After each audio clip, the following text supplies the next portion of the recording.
Antes de iniciar, recuerda que, suscribiéndote, reaccionando, comentando y compartiendo todo contenido de este proyecto en todas nuestras redes sociales, me ayudas muchísimo y permitirás que pueda seguir creando más audiolibros en Inauditos.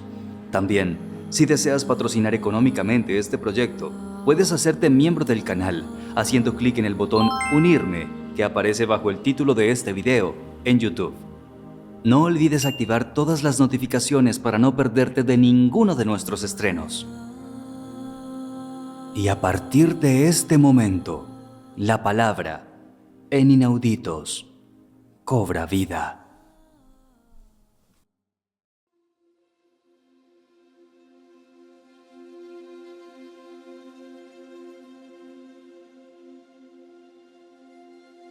Aristóteles cerró su alforja, descolgó el manto de la pared y cogió de un clavo la llave de la puerta. Echó entonces una ojeada por la casa y dijo, como para sí: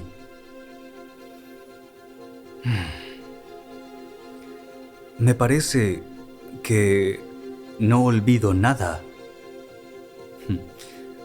Entonces estás listo para partir, observó Calístenes. Sí, he decidido volver a Atenas, en vista de que la situación parece haberse tranquilizado. ¿Y sabes ya a dónde ir? Demades ya se ha preocupado de eso, y me ha encontrado un edificio lo bastante grande por la zona del Licabeto, con un pórtico cubierto al estilo de Miesa, donde podré fundar mi escuela. Hay espacio suficiente para albergar una biblioteca y las colecciones de ciencias naturales. Además, habrá una sección dedicada a las investigaciones sobre música. He hecho transportar todos los materiales al puerto y ahora no me queda sino embarcarme. Ay, tío. ¿Y me dejas solo en mi investigación?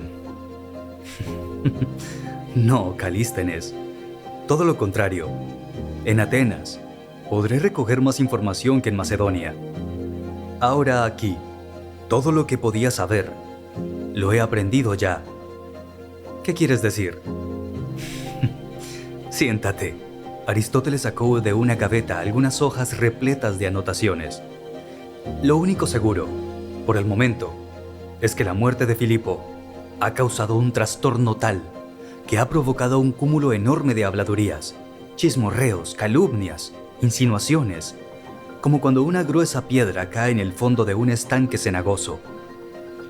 Hay que esperar a que la ciénaga se asiente y el agua se vuelva cristalina para poder ver claro. Lo que hizo Pausanias habría tenido origen, cosa que cabía ya imaginarse, en una turbia historia de amores masculinos, los más peligrosos. En pocas palabras, esa historia es la siguiente. Pausanias es un buen muchacho, muy hábil en el uso de las armas, y consigue entrar a formar parte de la guardia personal de Filipo. El rey se fija en él por su prestancia y le hace su amante. Entretanto, Átalo le presenta a la hija, la pobre Eurídice, por la que el soberano se siente fuertemente atraído. Loco de celos, Pausanias le monta una escena a Átalo, que, sin embargo, en aquel momento no le da excesiva importancia.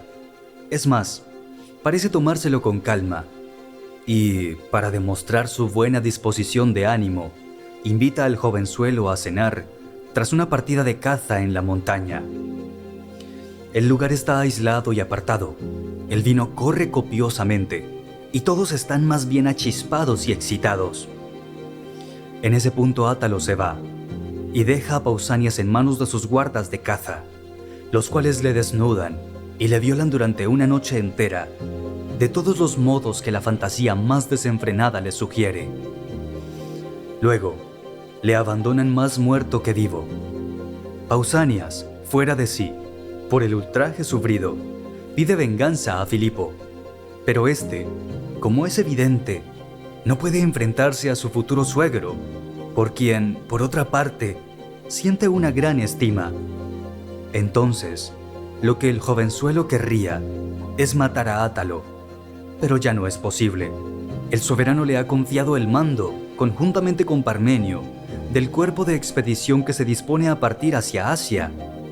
Entonces, vuelve su ira contra el único blanco que queda, Filipo, y le da muerte. Aristóteles dejó caer la mano izquierda sobre el legajo de hojas con un sordo ruido, como si hubiera querido acompañar con aquel gesto el sentido de su conclusión. Calístenes se quedó mirando sus ojillos grises, que brillaban con una expresión indefinible, entre amistosa e irónica. No acabo de ver claro si te lo crees o solo finges creerlo. Calístenes. No conviene infravalorar el impulso pasional que supone siempre una fuerte motivación en el comportamiento humano, especialmente en el de un individuo carente de equilibrio como un asesino. Además, la complejidad de la historia es tal que hasta podría ser verdadera. Ahí está Aristóteles. Podría. Sí, podría. Hay, en efecto, varias cosas que no cuadran. En primer lugar, sobre los amores masculinos de Filipo, han corrido muchos chismorreos, pero nadie ha podido contar jamás nada de cierto, fuera de unos pocos hechos totalmente episódicos. Y tampoco en esta ocasión. Y en cualquier caso, ¿te imaginas a un hombre como él eligiendo de entre la guardia personal a un histérico desequilibrado? En segundo lugar, si las cosas hubieran sucedido de veras así, ¿por qué habría esperado tanto el ofendido antes de poner en práctica su venganza? ¿Y por qué lo habría hecho de un modo tan peligroso? En tercer lugar, ¿quién es el testigo fundamental de toda esta historia? Átalo. Pero da la casualidad de que ya está muerto, asesinado. Por tanto, la cosa más probable es que el inductor del crimen se haya inventado una complicada historia en el fondo plausible, consciente de que, de todas formas, estando muerto, no puede ni aprobarla ni desmentirla. Se va a tientas en la oscuridad, en resumidas cuentas, ¿no, tío? Tal vez, pero algo comienza a adquirir perfiles más definidos. ¿A qué te refieres? A la personalidad del inductor y el tipo de ambiente que puede haber dado origen a una historia de este tipo. Ahora, toma estos apuntes. Yo tengo una copia en mi alforja de viaje y haz buen uso de ellos. Yo proseguiré con mi indagación desde otro observatorio. El hecho, replicó Calístenes, es que puede que no haya tiempo para llevar a cabo mis pesquisas. Alejandro está completamente absorbido por la expedición a Asia y me ha pedido que vaya con él. Escribiré la historia de su empresa. Aristóteles asintió y cerró los ojos. Entiendo. Eso significa que Alejandro se ha desentendido de su pasado, con todo lo que para él ha significado, para correr hacia el futuro, es decir, básicamente, hacia lo desconocido. Tomó la alforja, se echó el manto sobre los hombros y salió al camino. El sol comenzaba a ascender por el horizonte y hacía descollar en lontananza las desnudas cimas del monte Quisos, allende el cual se hallaba el vasto llano de Macedonia, con su capital, y más allá, el solitario retiro de Miesa. Es extraño, observó acercándose al carro que le esperaba para llevarle a puerto. No ha habido tiempo para verse. Sí, tío, pero él te sigue recordando, y tal vez un día, antes de partir, venga a hacerte una visita. No creo. afirmó el filósofo meditabundo. No creo. Ahora se siente atraído por sus ansias de aventura, como una mariposa por la llama de una vela. Cuando sienta de veras el deseo de verme, será demasiado tarde para volver atrás. En cualquier caso, haré que te den mi dirección en Atenas. Así podrás escribirme cuando lo desees. Considero que Alejandro hará todo lo posible por mantener abiertos los contactos con la ciudad. Adiós. Calístenes. Cuídate. Calístenes le abrazó y, mientras se alejaba de él, un momento antes de subir al carro, le pareció ver, por primera vez desde que le conocía, un relámpago de emoción en sus ojillos grises.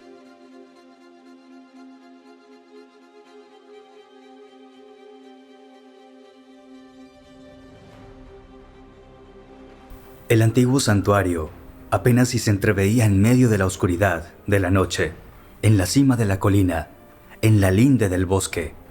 Iluminadas desde abajo por la llama de los velones, las columnas de madera policromada revelaban todas las señales del tiempo y de la intemperie a que estaban expuestas desde hacía siglos. La decoración en terracota coloreada del arquitrabe y del frontón representaba las vicisitudes del dios Dionisos, y el reflejo cambiante de la luz de las antorchas y de las lámparas parecía conferirles movimiento, casi devolverlas a la vida. La puerta estaba abierta, y en el fondo, en el interior de la cella, podía descubrirse en la penumbra la estatua del dios, solemne en su arcaica inmovilidad. Había 2 asientos preparados a sus pies, y otros 8 estaban colocados, 4 a cada lado, a lo largo de las columnatas laterales que sostenían los armazones del techo. El primero en llegar fue Ptolomeo, luego, al mismo tiempo, Crátero y Leonato. Lisímaco, Seleuco y Pérdicas, aún no del todo restablecido, llegaron no mucho después, adelantándose un poco a Eumenes y Filotas, que habían sido enviados también a la reunión.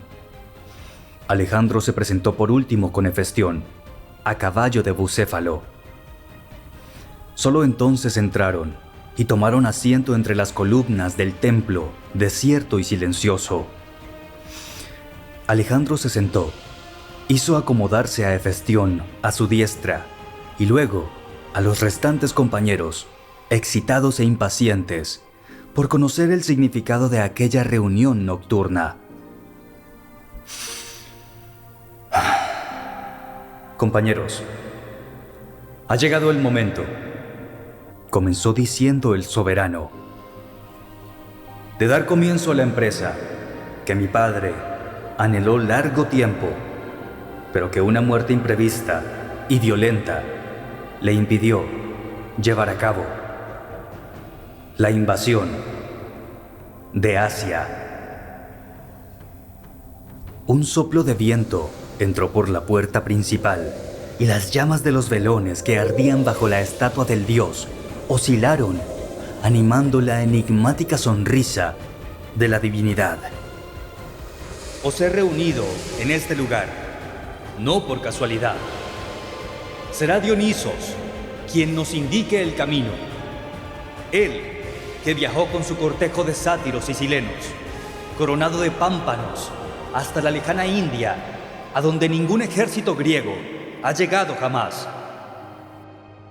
El conflicto entre Asia y Grecia viene de antiguo y ha acabado convirtiéndose en un toma y daca milenario, sin vencedores ni vencidos. La guerra de Troya duró 10 años y concluyó con el saqueo y la destrucción de una sola ciudad. Y las más recientes invasiones intentadas, primero por los atenienses y luego por los espartanos para liberar a los griegos de Asia de la dominación de los persas, fracasaron, así como fracasaron las invasiones de los persas en Grecia, pero no sin causar matanzas e incendios en algaradas de las que no se libraron ni los mismos templos de los dioses. Ahora, los tiempos han cambiado. Tenemos el ejército más poderoso que haya existido y los soldados más fuertes y mejor adiestrados. Pero, sobre todo, afirmó mirándoles a la cara, uno por uno. Sobre todo, nosotros los que estamos sentados aquí, estamos unidos por lazos de amistad profundos y sinceros. Hemos crecido juntos en una pequeña ciudad. Hemos jugado juntos cuando éramos niños. Nos hemos educado con el mismo maestro. Hemos aprendido juntos a afrontar las primeras pruebas y los primeros peligros. Hemos saboreado los palos también del mismo bastón, añadió Ptolomeo, provocando una carcajada general. Así es, Ptolomeo. Muy bien dicho, aprobó Alejandro. ¿Es por eso por lo que no has invitado a Parmenio?, preguntó Seleuco. Si recuerdas, tú y yo recibimos esos palazos en una ocasión, precisamente de él, por expresa voluntad de tu padre. Por Zeus, bien veo que no lo has olvidado tampoco, rió Alejandro. ¿Y quién puede olvidar su bastón?, dijo Lisímaco. Me parece que aún conservo las señales en la espalda. No es por eso por lo que no he invitado a Parmenio, prosiguió Alejandro tras haber recuperado la atención de sus compañeros. No tengo secretos para él, y tan cierto es lo que digo, que aquí está su hijo Filotas. Parmenio será el pilar de nuestra empresa, el consejero, el depositario del patrimonio de experiencia y de capacidad acumulado por mi padre. Pero Parmenio es un compañero de mi padre y de Antípatro, mientras que todos vosotros sois mis amigos, y yo os pido aquí, en presencia de Dionisos y de todos los dioses, que me sigáis hasta donde nos sea posible llegar combatiendo. Que me sigáis, aunque sea hasta los confines del mundo. ¡Sí, Alejandro! ¡Te seguiremos hasta los confines del mundo!, gritaron todos, levantándose y apiñándose en torno al rey. Se había extendido entre ellos una poderosa excitación, un frenesí irrefrenable, un deseo ardiente de aventura, encendido más aún si cabe por la presencia y el contacto físico con Alejandro, que parecía creer más que nadie en aquel sueño. Cada uno de vosotros, continuó diciendo el soberano, cuando se hubo restablecido un poco la calma, cada uno de vosotros tendrá el mando de una sección del ejército, pero tendrá también el cargo de guardia personal del rey.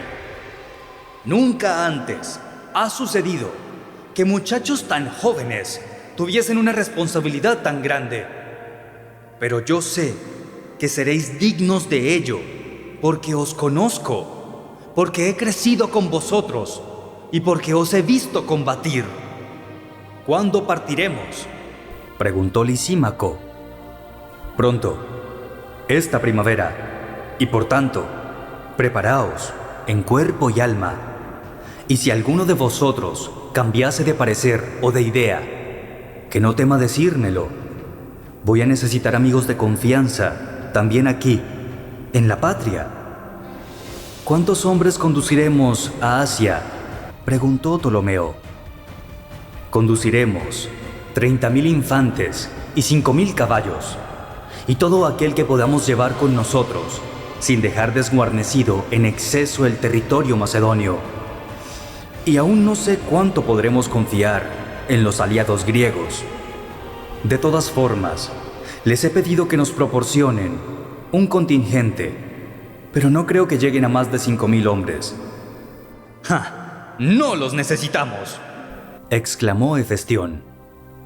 Yo diría que en cambio sí, replicó Alejandro. Son formidables combatientes, y todos nosotros lo sabemos. Por otra parte, esta guerra es la respuesta a las invasiones persas en territorio griego, a la continua amenaza de Asia sobre la Hélade. Se levantó Eumenes. Rey, ¿puedo intervenir también yo? Dejad hablar al secretario general, rió Crátero. Sí, dejadle hablar, afirmó Alejandro. Quisiera conocer su punto de vista. Mi punto de vista está enseguida dicho, Alejandro. Por mucho que haga desde ahora hasta el momento de la partida, lo máximo que conseguiré reunir para mantener al ejército serán recursos para un mes, no más. Eumenes siempre pensando en el dinero, gritó Pérticas. Y hace bien, replicó Alejandro. Para eso le pago. Su observación, por otra parte, no es para tomársela a la ligera, pero es algo que he previsto. Las ciudades griegas de Asia nos ayudarán, desde el momento que estemos llevando a cabo esta empresa también por ellos. Ya veremos más adelante. ¿Veremos? ¿Alejandro?, preguntó Eumenes como si cayese de las nubes. ¿Es que no has oído a Alejandro?, rebatió Hefestión. Ha dicho, veremos. ¿Qué no está suficientemente claro, Eumenes? Ni pizca, refunfuñó Eumenes.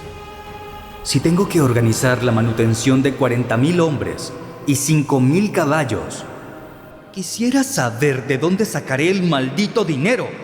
¡Por Heracles! Alejandro le dio una palmada en la espalda.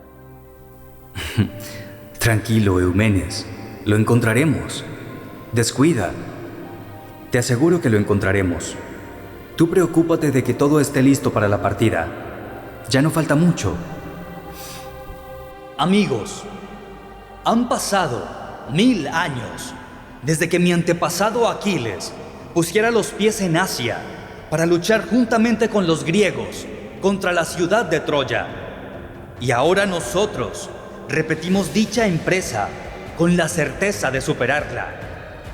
Tal vez falte la pluma de Homero para cantarla, pero lo que no faltará será el valor. Estoy convencido de que sabréis igualar las gestas de los héroes de la Ilíada. Hemos soñado con ellas muchas veces juntos, ¿no es cierto? Habéis olvidado cuando por la noche nos levantábamos en nuestros dormitorios después de que Leónidas hubiera pasado y nos contábamos unos a otros las aventuras de Aquiles, de Diomedes, de Odiseo, y estábamos despiertos hasta muy tarde, hasta que nuestros ojos se cerraban de cansancio. ¿Lo recordáis? Se hizo el silencio en el santuario, porque se sentían todos invadidos por los recuerdos de la mocedad pasada, y aún tan próxima, por el sutil espanto por un futuro amenazador y desconocido, por la conciencia de que la muerte siempre cabalgaba al lado de la guerra.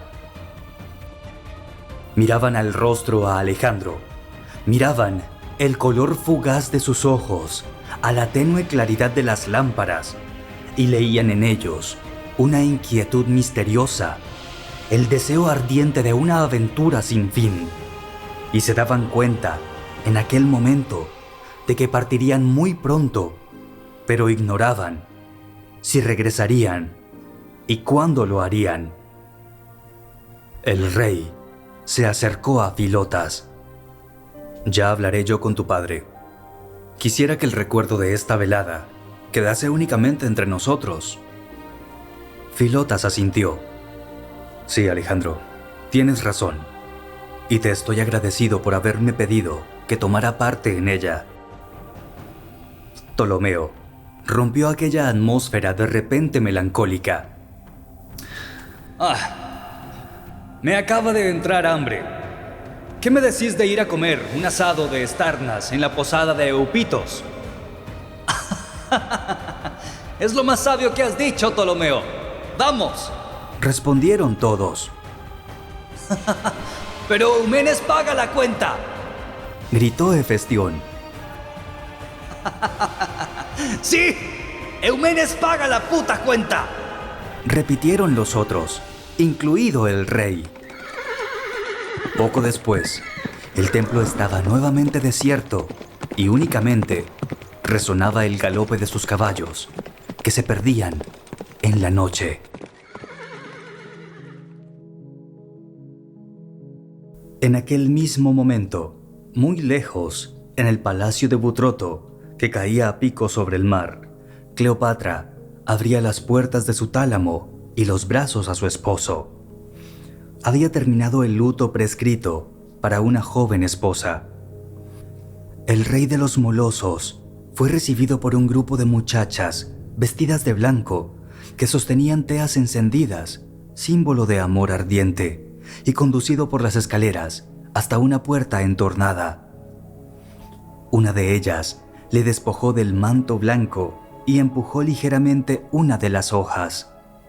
Luego, todas juntas, se alejaron por el corredor, ligeras, cual mariposas nocturnas.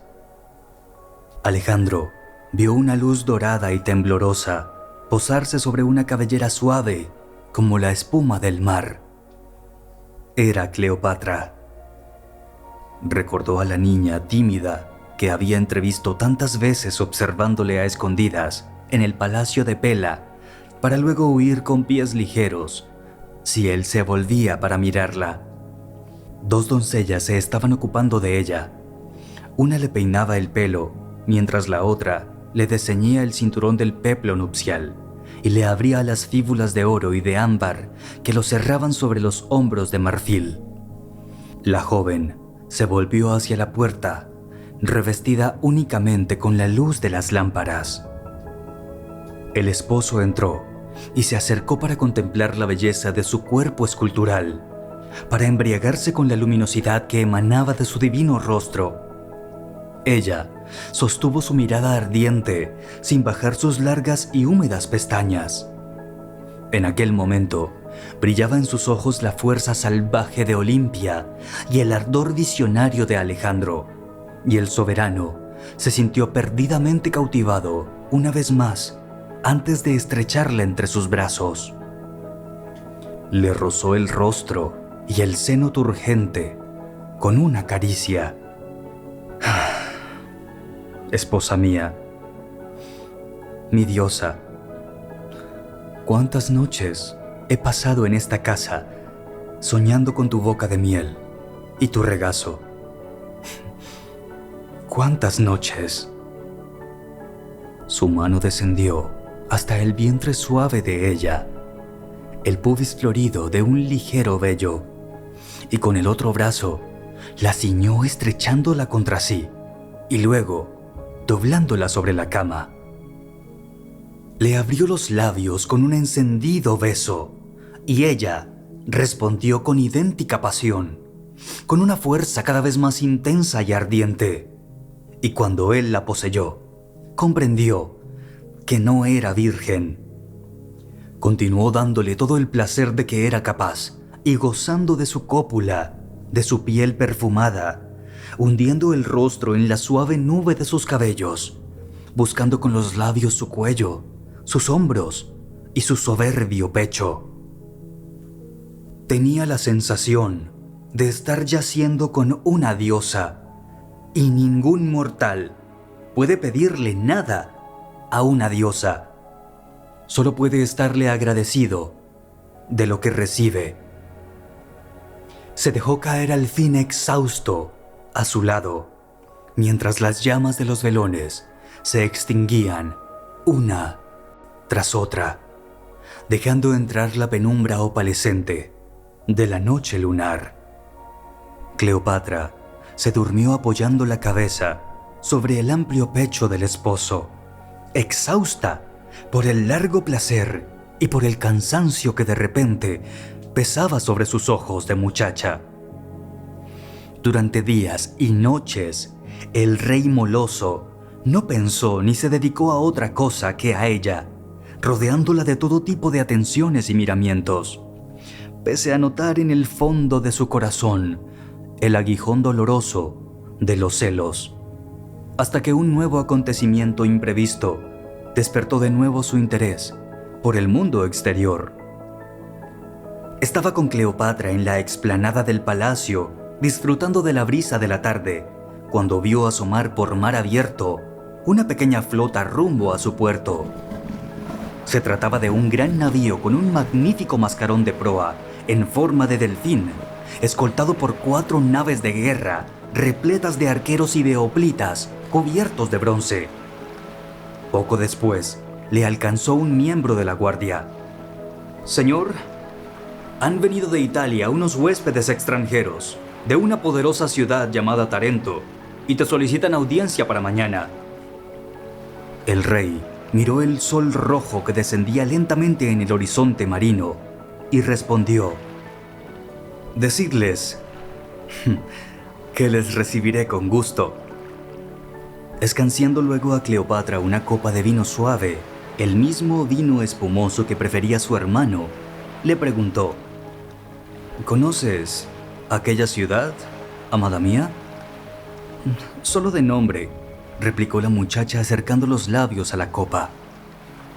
«Es una ciudad riquísima y poderosa, pero no tan fuerte en lo que se refiere a la guerra. ¿Quieres oír su historia?». El sol se había puesto ya para dormir en el mar, y en las olas únicamente quedaba un reflejo violáceo. «Por supuesto, si eres tú quien me la cuenta». «Bien, has de saber, pues, que hace mucho tiempo los espartanos tenían cercada Itome, en Mesenia, desde hacía ya años, sin conseguir doblegar su resistencia. Los gobernantes lacedemonios estaban preocupados porque nacían pocos niños en la ciudad, debido a la prolongada ausencia de los miles y miles de guerreros inmovilizados en el largo cerco. Consideraban que llegaría el día en que los reclutamientos militares serían demasiado escasos y la ciudad quedaría desguarnecida. Entonces, se les ocurrió una solución. Se dirigieron a Itome, eligieron a un grupo de soldados, los más jóvenes y fuertes, y les ordenaron volver a casa para desempeñar una misión mucho más agradable que la guerra, pero no menos comprometida. Cleopatra sonrió, guiñando un ojo.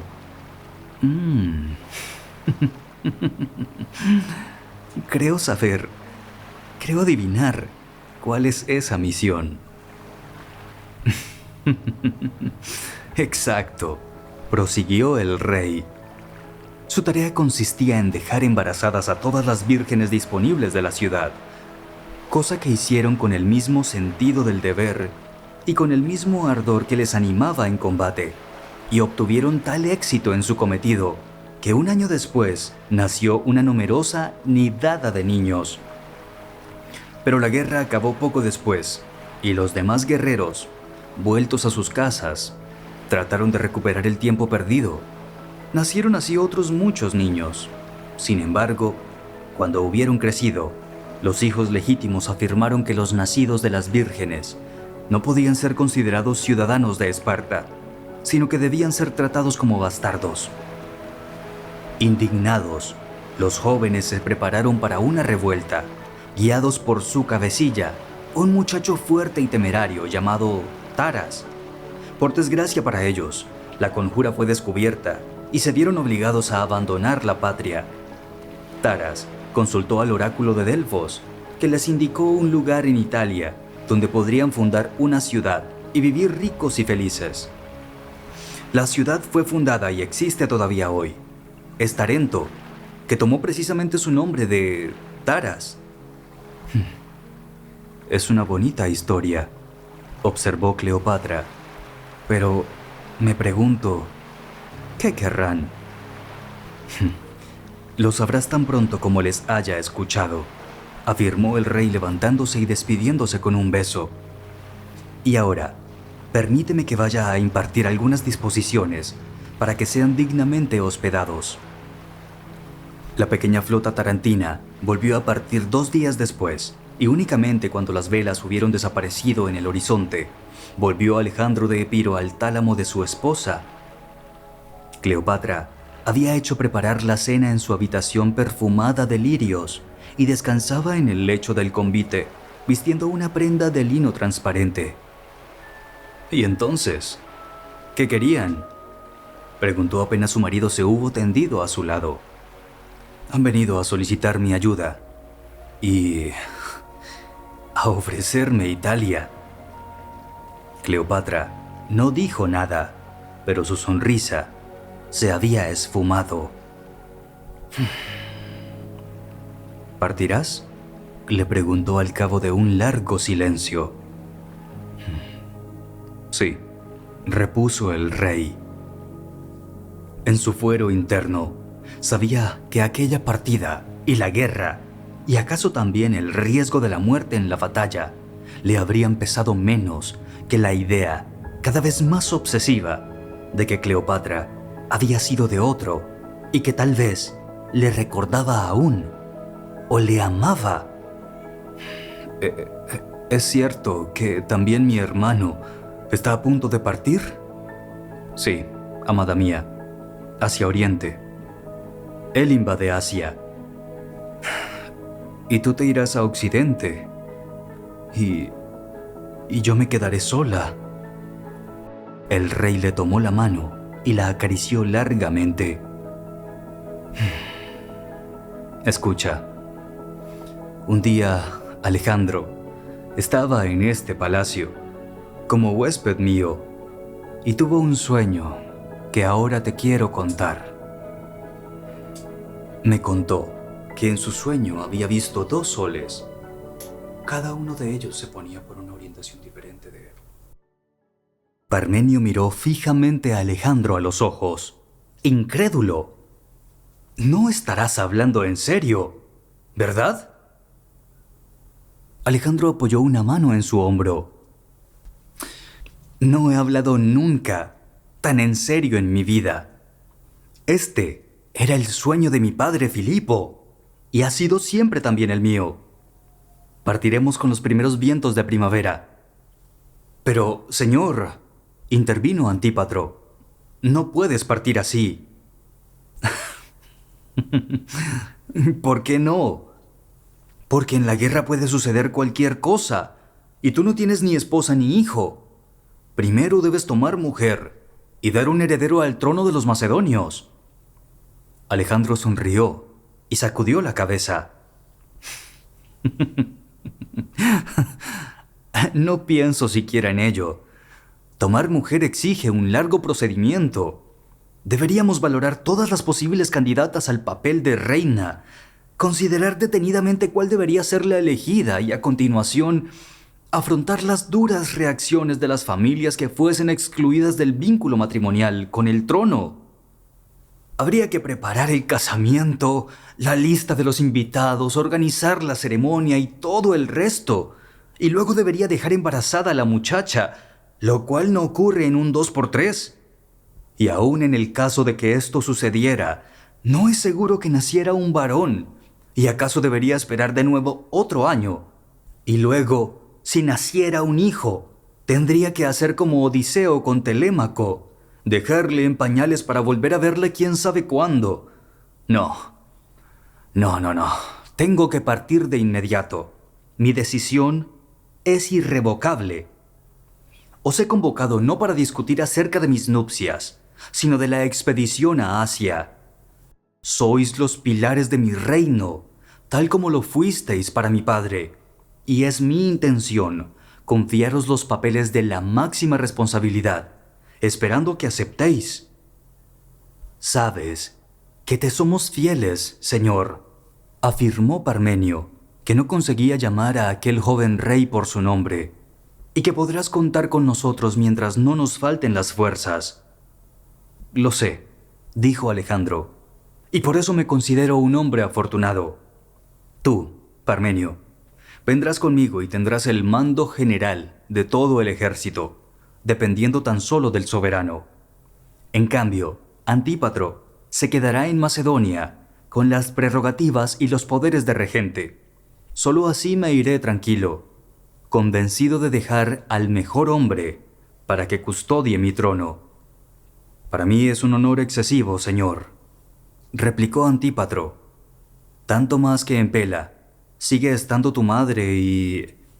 Sé perfectamente a qué te refieres, Antípatro, pero no olvides lo que voy a decirte. Mi madre no tiene que ocuparse en modo alguno de la política del reino. No deberá mantener contactos oficiales con las delegaciones extranjeras y su papel será exclusivamente representativo. Solo a petición tuya podrá tomar parte en las relaciones diplomáticas y bajo tu atenta vigilancia. No quiero interferencias de la reina en asuntos de carácter político, que deberás gestionar tú personalmente. Deseo que sea honrada y satisfecha en sus deseos cada vez que ello sea posible, pero todo deberá pasar por tus manos. Es a ti, y no a ella, a quien dejo el sello real. Antípatro asintió. Se hará como prefieras, señor. Lo único que deseo es que esto no provoque ningún conflicto. El carácter de tu madre es muy fuerte y...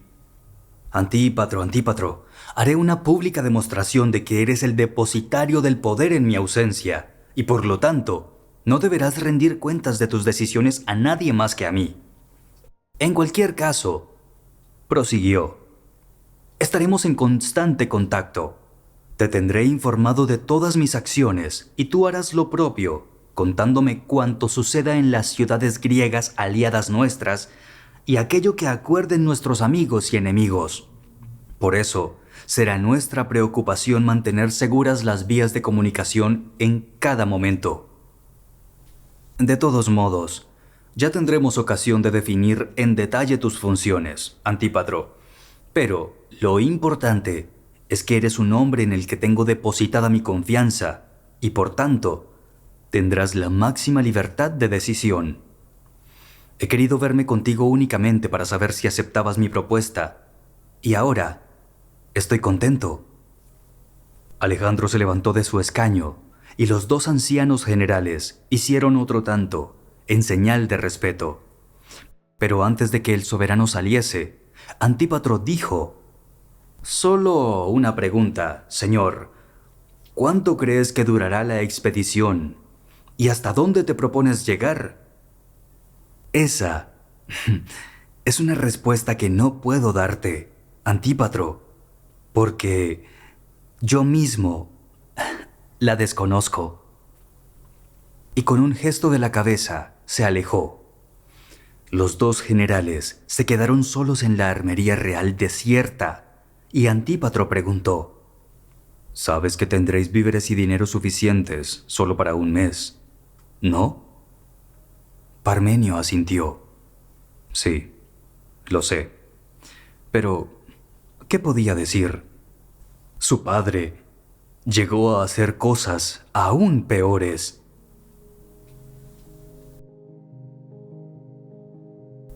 Alejandro regresó tarde aquella noche a sus habitaciones, y todos los siervos dormían ya, aparte de la guardia que vigilaba delante de su puerta, y Leptina, que le esperaba con un velón encendido para darle un baño, ya preparado, muy caliente y perfumado. Le despojó de sus ropas y esperó a que hubiera descendido a la gran pila de piedra. Luego, comenzó a derramarle agua sobre los hombros con un aguamanil de plata. Era algo que le había enseñado el médico Filipo. El chorro de agua actuaba como un masaje más delicado aún que sus manos. Le calmaba y le relajaba los músculos de hombros y cuello, donde se concentraban el cansancio y la tensión. Alejandro se abandonó poco a poco hasta tenderse por completo, y Leptina continuó derramándole el agua sobre el vientre y sobre los muslos hasta que él le hizo una señal de que parara. Depositó el aguamanil en el borde de la pila y, aunque el soberano no le hubiese dirigido hasta aquel momento la palabra, ella fue la primera en atreverse. «Dicen que te dispones a partir, mi señor». Alejandro no respondió, y Leptina tuvo que dominarse. «Dicen que vas a Asia Y yo... ¿Tú qué, Leptina? Yo quisiera seguirte, Alejandro. Te lo ruego. Solo yo sé cómo cuidarte.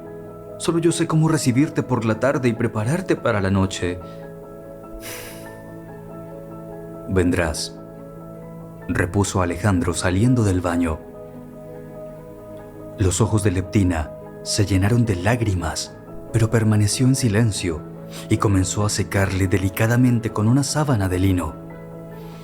Alejandro se tendió desnudo sobre el lecho, estirando los miembros, y ella quedó como encantada mirándole. Como de costumbre, se desnudó y se recostó a su lado, acariciándole ligeramente con las manos y los labios. No, dijo Alejandro. Así no. Esta noche seré yo quien te posea. Le abrió suavemente los muslos y se tumbó sobre ella. Leptina fue a su encuentro, abrazándole los costados, como si no quisiera perder un solo instante de una intimidad para ella tan preciosa, y acompañó con las manos el impulso largo y continuado de sus caderas, el movimiento poderoso de su lomo, la misma fuerza que había sometido a Bucéfalo. Y cuando él se abandonó encima de ella, sintió su rostro cubierto por sus cabellos y aspiró largo rato su perfume.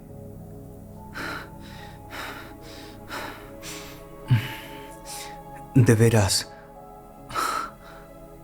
podré seguirte?, preguntó, cuando Alejandro se extendió nuevamente en posición supina a su lado.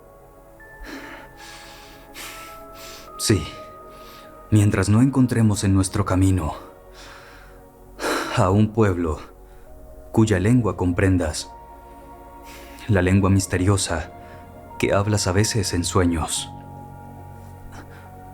¿Por qué dices eso, mi señor? Date la vuelta, le ordenó Alejandro. Leptina se volvió de espaldas y él cogió una vela del candelabro y se la acercó a la espalda. Tienes un tatuaje en la espalda, ¿lo sabías? De un tipo que nunca he visto con anterioridad. Sí, vendrás conmigo y tal vez un día encontraremos a alguien que te hará recordar quién eres y de dónde provienes. Pero una cosa quiero que sepas: cuando estemos en Asia, nada será como ahora. Es otro mundo, otra gente, otras mujeres, y también yo seré muy distinto. Se cierra un periodo de la vida y se abre otro. ¿Comprendes lo que quiero decirte? Lo comprendo, mi señor, pero para mí será ya una alegría el solo hecho de verte y de saber que estás bien. No le pido más a la vida, porque ya he tenido más de lo que nunca hubiera podido esperar.